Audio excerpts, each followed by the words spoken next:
we have the lovely Max Williams. He's there. I was like, where is he? He's there. Please give up for Max!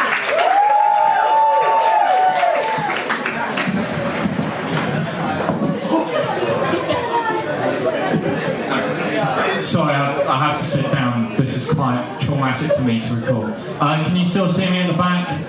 Tough. So I'd like to begin by saying the words I'd like to begin. I'd also like to say, Will, you were wrong. Marmite was not invented in 1874, it was invented in 1902. So that's a disappointing inaccuracy there. So my set today is brought to you by the letter P, for parties and past trauma from which I will never physically recover. So yeah, it seems like everyone around me's been going around clubbing lately and they invite me along, but I always refuse on general principles, and they ask me why, and I always jokingly say that I can never find a baseball bat that was efficient enough. But they were saying, no, seriously, mate, that's very funny, but why do you not come? You don't want to know, trust me, you don't want to know, that's what I'm saying. And then they change the subject and move on. But you know, you're a good crowd tonight, so I'll reward you with the real reason why I don't go to clubs. Because the last time I went, the only time I went, it didn't go very well. I went with a friend of mine called Darren. Now, Darren and I, we go way back. We went to school together. We also worked together as well as street cleaners. We take it in turns to be the broom.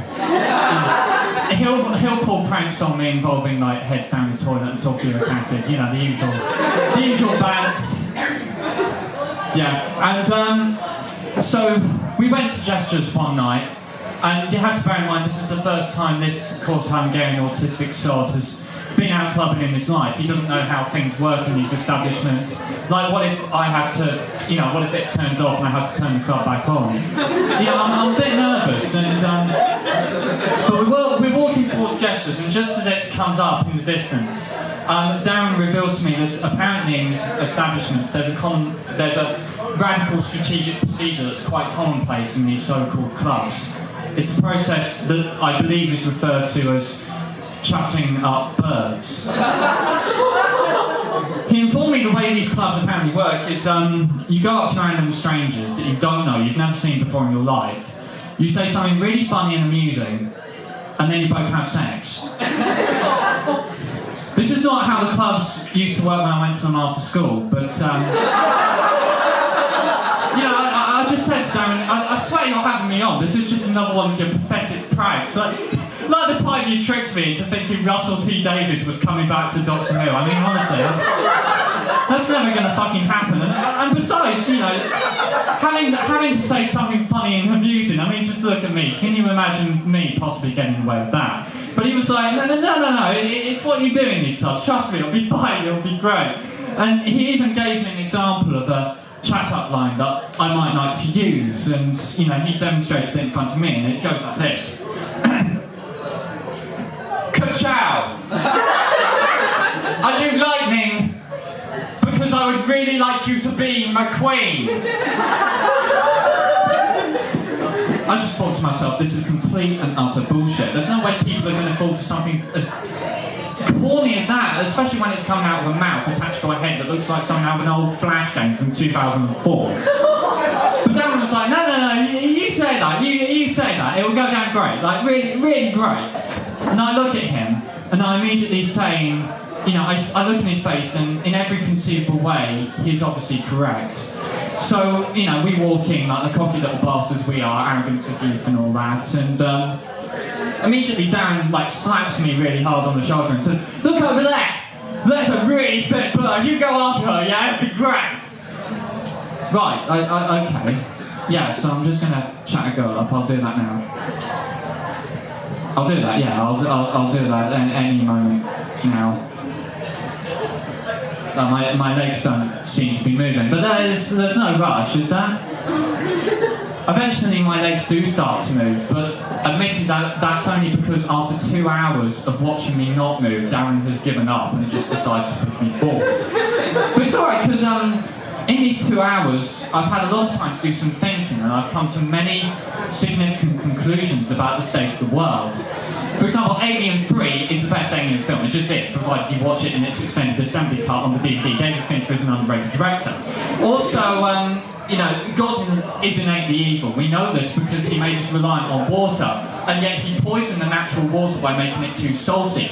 We know that the galaxy is racist, it blacks up, and we know this because when you look in the sky and we see what the scientists will tell you are stars, but we know, because we're civilised and intelligent, unlike the scientists, we know that they're actually just the bits where the paint's flaking off, which tends to happen after 4.5 billion years. Paint doesn't last forever.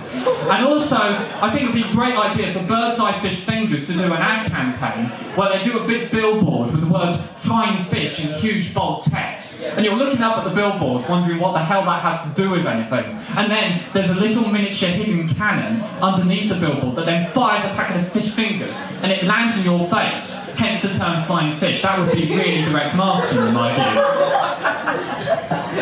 These all seems like reasonable things to think about when you're in a busy nightclub and about to try and attend conversation with a member of the opposite sex.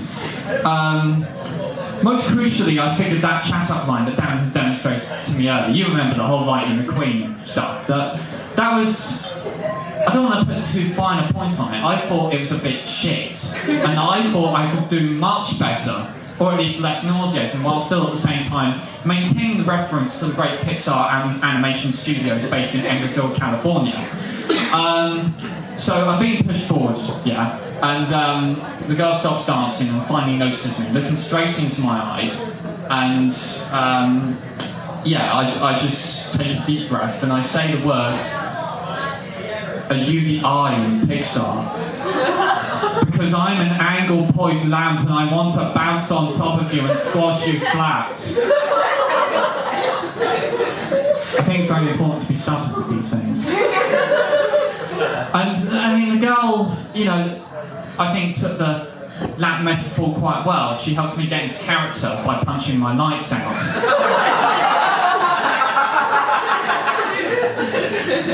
So yeah, I come to, and I wake up with my broken body lying down on the floor, and Darren's there staring over me, smiling smugly, like cunt he is. I don't speak to him anymore, so I can say that.